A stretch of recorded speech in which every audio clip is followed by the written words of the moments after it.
কৃষ্ণ বললেন এইভাবে কৃষ্ণ যখন কহিতে লাগিল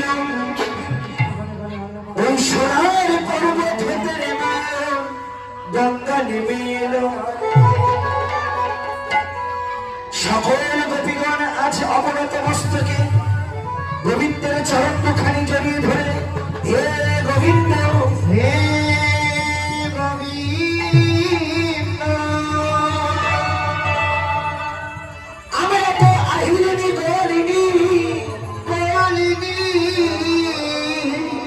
আমরা ভালো মন্দির কিছুই বুঝিনি কিছুই বুঝিনি তোমার ওই মুরলীর ধ্বনি শুনে এসেছি তোমার কাছে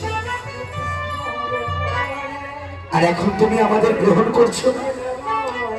গোবিন্দ তুমি যদি গ্রহণ না করো